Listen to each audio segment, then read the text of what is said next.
Hi, hello, welcome to Eagle Media Works. You're watching Spotlight.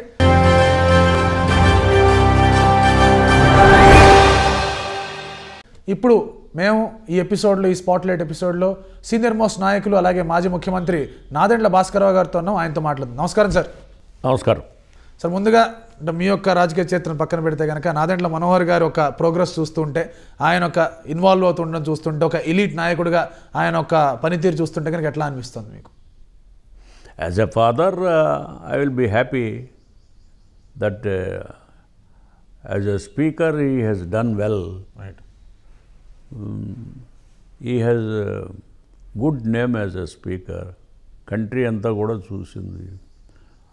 నాకు surprising, ఎప్పుడన్నా ఢిల్లీ పోతే మనోహర్క బాపాయరే అని అంటారు.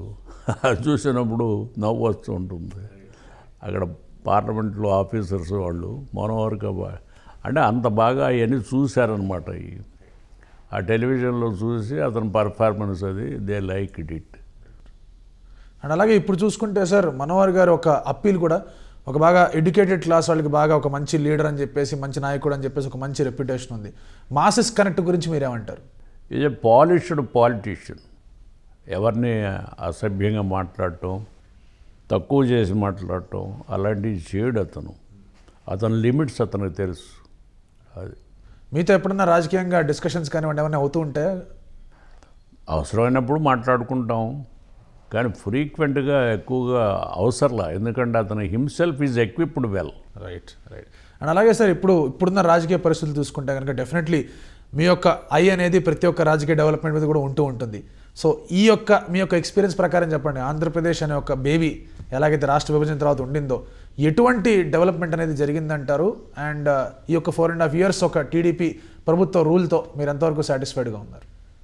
ఆంధ్రాస్కి చాలా అన్యాయం జరిగింది.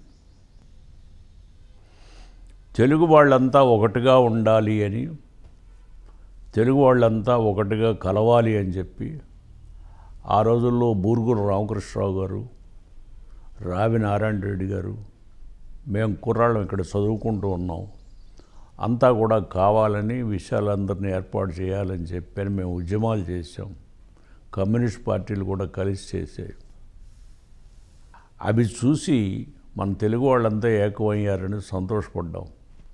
అంతా ఏకంగా బాగా ఉన్నారండి. పరిపాలనలో ఈ ప్రాంతంలో తక్కువగా ఉంది, ఆ ప్రాంతంలో తక్కువ ఉందా, ఎగుడు దిగుళ్ళు అని ఉంటే సరి చేసుకునే పని. అది సరి చేసుకోకుండా రాష్ట్రాన్నే విడగొట్టడానికి ఇప్పుడున్న వైస్ ప్రెసిడెంట్గా ఉన్న వెంకయ్యనాయుడు గారు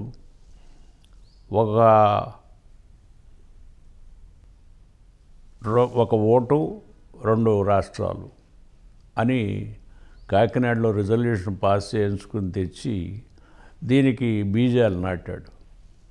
దాన్ని అట్ట పెంచుకుంటూ వచ్చారు. పెంచుకుంటూ వచ్చి చంద్రబాబు గారు దీన్ని అనవసరంగా ఆమె కేంద్రంలో కొడుకు కావాలనే కొడుకు పట్టుదల ఎందుకంటే ఒక ఎంపీ, మన నిజామాబాద్ ఎంపీ ఆ రోజుల్లో, ఆయన చెప్పిందంతా విని నిజమేను ఆంధ్రాస్ వచ్చి ఇక్కడ అన్యాయం చేస్తున్నారు తెలంగాణ వాళ్ళని అని చెప్పిన మాటలు నమ్మి ఆ కుర్రాడు యంగ్ మ్యాన్ కదా, నమ్మి ఇక్కడ బిర్యానీ తిని అతను చెప్పినవన్నీ వినిపోయి వాళ్ళ అమ్మ చెప్పి డిసైడ్ చేసి, అమ్మ డివైడ్ చేయాల్సిందని చెప్పి పట్టుపట్టాడు. సరే నువ్వు వెనకాల ఉండు, నువ్వు ముందు రాబోకు, నేను చేస్తానులే అని చెప్పి ఆమె కావాల్సిన ప్రతిష్టలు చేసి ఈయన చేత 2 లెటర్స్ చంద్రబాబు గారు 2 లెటర్స్ ఇవ్వచ్చా చెప్పండి. ప్రజానీకం నాయకుడు లేకుండా ఆ రోజుని 100 రోజులు ఎజిటేషన్ చేశారు, రాష్ట్రం విడకూడదు. తెలుసు ప్రజానీకానికి విడిపోతే ఎంత నష్టం జరుగుతుందో మనం అని చెప్పాడు. అయినా కూడా ఈయన 2 లెటర్స్ ఇచ్చి విడగొట్టి అసెంబ్లీలో విడగొట్టొద్దని మాట ఎక్కడ ఉపయోగించకుండా తనే విడగొడతానని చెప్పి ముందుకు వచ్చి చేసి తర్వాత మరి ఏ పరిస్థితుల్లో మరి ఇక్కడి నుంచి ముందుగానే 10 ఏళ్ళు ఉన్నా కూడా పారిపోయాడో తెలియదు మాకు. అక్కడ పోయి అది చేసి ఇది చేస్తున్నాను, మాకు డబ్బు ఇవ్వమంటాడు. వాళ్ళు తెల్లారులేసి ఆ డబ్బు ఇవ్వమంటే వాళ్ళ లిమిట్స్ వాళ్ళకు ఉంటాయి కదా కేంద్రం. ఈ విధంగా తెలుగు ప్రజానీకం ముఖ్యంగా ఆంధ్రాసు చాలా నష్టపోయారు. Now they want a change. They don't want the present leadership, they want a change. ఆ చేంజ్ ఏ విధంగా వస్తుంది, ఎలా వస్తుంది అనేది మనం చూడాలి, వేచి చూడాలి, ఫ్యూచర్ నిర్ణయం చేస్తాం. కేసీఆర్ గారి పాత్ర అస్సలు కనిపించలేదు మీరు చెప్పిన ఆన్సర్లో. అంటే ఆయనకు రాష్ట్రం ఇచ్చారా, ఆయన ఏం చేయలేదంటారా మీరు? సపరేట్ కావాలని, సపరేట్ ఈజ్ ఎ బెనిఫిషియరీ అంతే. ఇప్పుడు ఆయనకి వడ్డించిన విస్తరి హైదరాబాద్ ఉంది, ఒక కోటి లక్షల డబ్బు వస్తుంది, శుభ్రంగా అది పెట్టి మిగిలిన 10 జిల్లాలు డెవలప్ చేస్తాడు. అంటే తెలంగాణ రాష్ట్ర సాధనలో కేసీఆర్ పాత్ర ఏమీ లేదంటారా మీరు? ఆయన పాత్ర ఉంది. ఆయన పాత్ర ఆయనకంటే పెద్ద యాజిటేషన్లు చేసినారు. వచ్చింది ఆంధ్ర రాష్ట్రం. ఆయనకంటే పెద్ద యాజిటేషన్లు చేసినా కూడా చెన్నారెడ్డి లాంటి వాళ్ళు రాల సపరేషన్. ఇప్పుడు వచ్చింది ఎందుకని? బలహీనమైన నాయకత్వం. ఆ సోనియా గాంధీ కొడుకు మాటతో చేసిన పిచ్చి పని ఇది. నేను లెటర్స్ రాశాను, చెప్పాను వాళ్ళకి, ప్రైమ్ మినిస్టర్ కూడా లెటర్స్ రాశాను, చాలా పొరపాటు చేస్తున్నారు, మీరు అక్కడ కాంగ్రెస్ పోతుంది, ఇక్కడ పోతుంది, మీ ఇష్టం అని కూడా చెప్పాము మేము. చెప్పినా కూడా ఆ కొడుకు మమకారంతో చేశారు, పొరపాటు చేశారు. మనం నష్టపోతున్నాం, ఆంధ్రులు ముఖ్యంగా నష్టపోతున్నాం. రాజధాని లేదు, రాజధాని లేకపోతే ఏంటి మనకేంటి అని చెప్పి మీరు అనవచ్చు. కానీ అక్కడ ఏముంది? ఆ 13 జిల్లాల్లో ఉన్న వ్యవసాయాలు ఉన్నాయి. అక్కడ హైదరాబాద్ లాంటి సిటీ లేదు. మద్రాసు నుంచి వచ్చినప్పుడు నష్టపోయాం. మద్రాసు కట్టింది కూడా మనమే. హైదరాబాద్లో కూడా డెవలప్మెంట్కి మన పాత్ర ఉంది కనుక ఇది పోగొట్టుకుంటాం, అది పోగొట్టుకుంటాం, మళ్ళీ పోయి అక్కడ చాలాలో కూర్చోవచ్చు.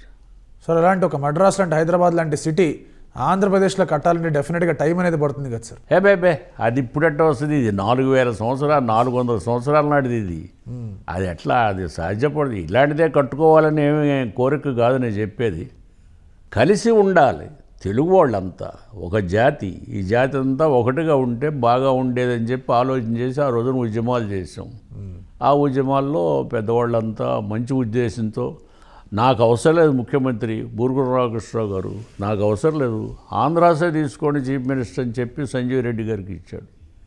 అలాంటి త్యాగపురుషులు తెచ్చిన ఈ రాష్ట్రాన్ని ఈ అమ్మాయి అనవసర పిల్లగాడి మాట విని డివైడ్ చేసి పారేసింది.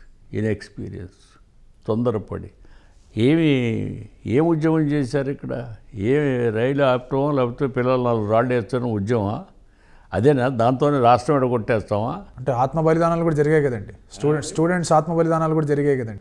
అదే స్టూడెంట్స్ చేశారు. ఆ మాట ఐ అగ్రీ. ఇది కావాలి అని ఉస్మానియా యూనివర్సిటీ వాళ్ళు బాగా చేశారు. కానీ ఇప్పుడు వాళ్ళు అక్కడ మరణంలో లేరు కదా. రైట్. అలాగే సార్, ఇందాక ఒక ఇంట్రెస్టింగ్ మాట అన్నారు, చేంజ్ ఆఫ్ లీడర్షిప్ అని చెప్పేసి. అంటే చేంజ్ ఆఫ్ లీడర్షిప్ అంటే దేన్ని ఇండికేట్ చేస్తున్నారు మీరు? అంటే జనసేన పార్టీ రావాలని చెప్పేసి ఏమన్నా పరోక్షంగా మీరు ఏమన్నా కోరికను ఎక్స్ప్రెస్ చేయడం జరుగుతుంది ఇక్కడ? Change of leadership దేంటి?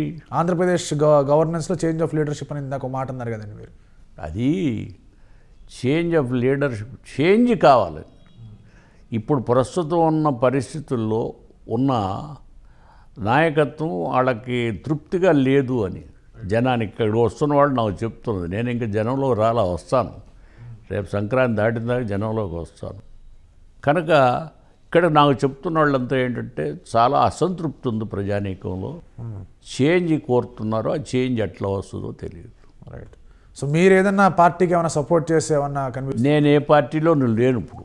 ఏ పార్టీకి నాకు సంబంధం లేదు. మీ కొడుకు మీద మమకారంతో ఒక పార్టీకి సపోర్ట్ చేసే అలాంటి ఎపిథెట్స్ నన్ను గురించి ఉపయోగించకూడదు. Right. I'm an individual, he's an individual, that's all. He's 50+. He can take his own decisions. He must act in his own way. There is no advice, no support. Like and subscribe Eagle Media Works.